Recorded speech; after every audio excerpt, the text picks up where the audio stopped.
I'm getting ready to make bread pudding. What I did was I got a loaf of that. Wait a second, I'll show you the bread that I put in. The cinnamon and raisin bread. Okay, it's sweet bread. Thomas swirl, cinnamon swirl. Anyway, I took a loaf of that.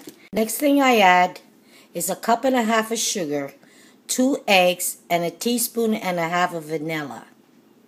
Next thing I put in was 3/4 of a stick of butter. I melted it a little bit because it should be melted, but the piece in there is soft enough that I can blend it in. That's the next thing I put in. Next thing I'm going to put in some evaporated milk and a can of fruit cocktail, but when I drain it, you don't want the mixture to be too liquidy.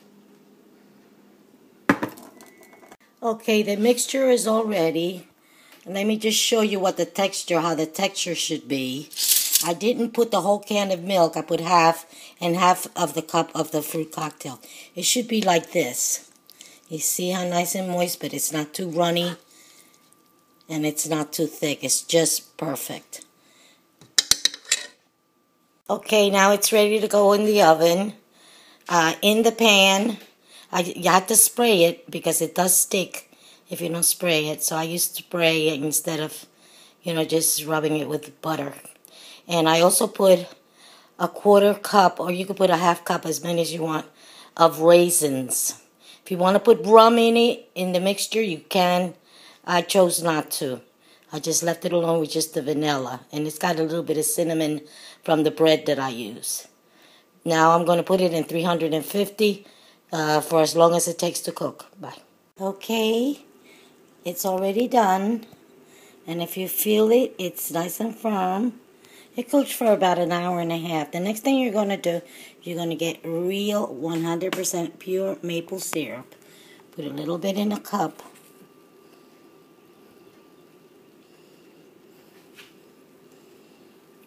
And you're just going to brush a little bit on. This will give it a nice glaze with no corn syrup or anything like that artificial. This is real maple syrup. And that's it. And you let it cool and then you serve it. But you see, you just brush it on lightly. This is just to give it a nice glaze.